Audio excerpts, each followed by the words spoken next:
The story of Natural Edge Furniture is a generational one.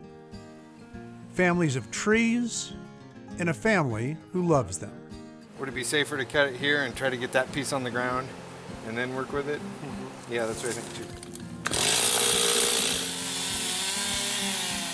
They proudly call themselves tree huggers with chainsaws. Rather than firewood or have them go to be paper, to be chipped up and made into pulp to make paper, it was beautiful wood that was falling into the waste stream.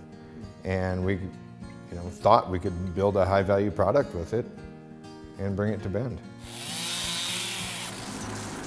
We take it to our sawmill in Longview, Washington, where we mill it into these large slabs, and then we have a large drying shed there where we dry it for a couple of years before we bring it to Bend. We bring it to Bend and build the furniture right here. It takes a few years to do it.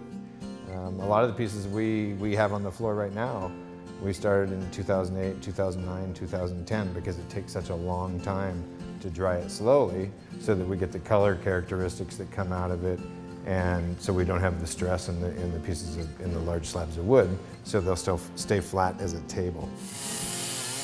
Mike and the folks at Natural Edge Furniture just don't go out and chop down any tree. Again, patience is paramount. Trees fall down and we pick them up. There's a ton of reasons that trees have to come down, and we're happy to be there to pick them up and make them into a piece of furniture. Mike admits to a few hiccups on his road toward making successful one-of-a-kind furniture. A lot of stumbles, and it's probably because I'm, operating a little bit above my ability. We made a ton of mistakes, and then we started to figure it out. And part of figuring out was making some of our own tools, using tools that were built for something else, adapting them to make, to handle these large slabs of wood. And then it took a little bit of honoriness too.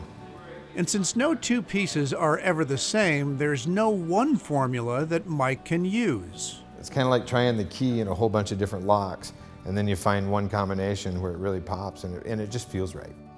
It takes the skills as a craftsperson and maybe the eye of an artist or someone that looks at things a little bit differently.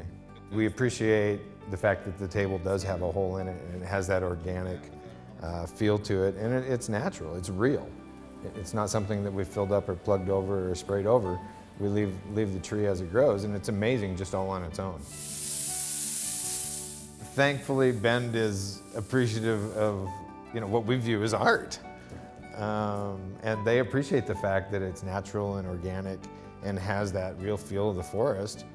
They love to touch it. Over and over, people walk in and they're touching the pieces of furniture, they're touching the edge, and then they smile and tell us how much they like it. And so that feels really good.